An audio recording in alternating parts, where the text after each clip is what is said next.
A very warm afternoon to you and welcome to Souqnews Television. We are reaching you live from our Lagos studios. I'm Criminalise. Now let's begin.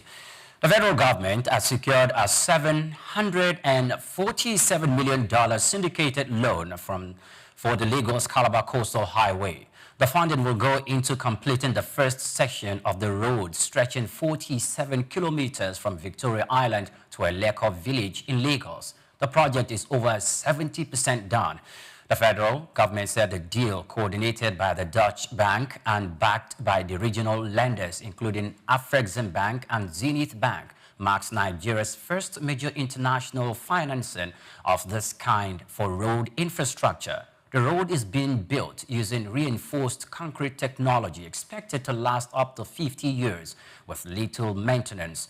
Officials said the highway will boost trade, improve regional connectivity, and create jobs. It's one of the flagship projects under the Tinubu administration, according to reports.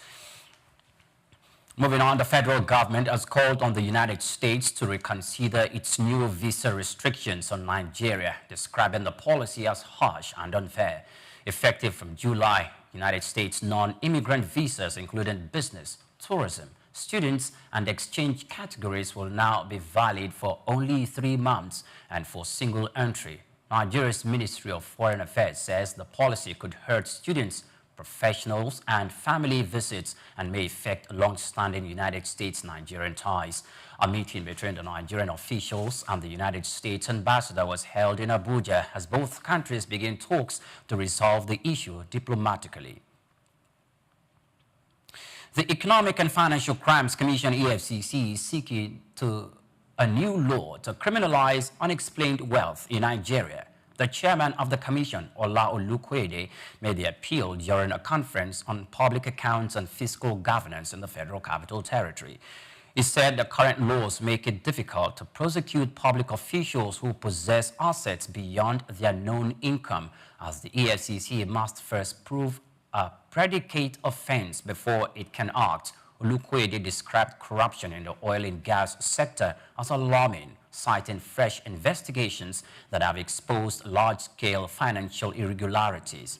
He linked poor resource management to insecurity, saying funds meant to improve lives are being diverted.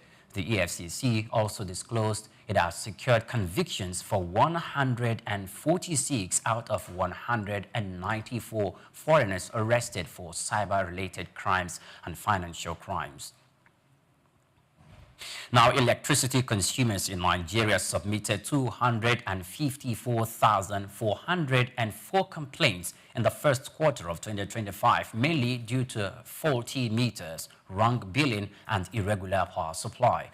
The Nigerian Electricity Regulatory Commission reported that Port Harcourt Electricity Distribution Company received the highest number of complaints, while Yola Distribution Company had the lowest, despite growing dissatisfaction.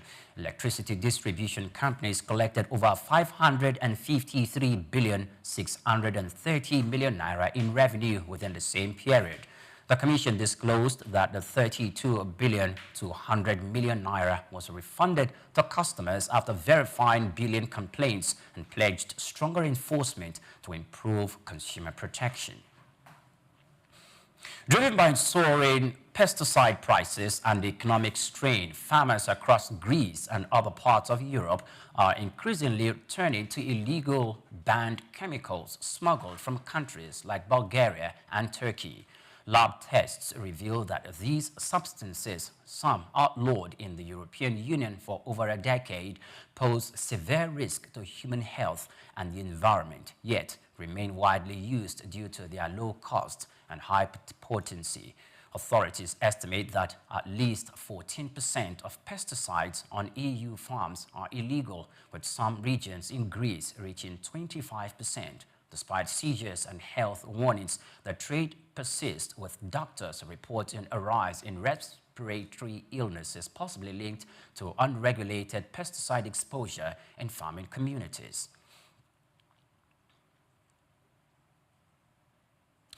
Now that's it on the news. Many thanks for joining us. Do well to follow us on all our social media platforms at Souqnews Television. I am Criminalise. Coming up shortly is Souk Business Landscape. Do stay with us.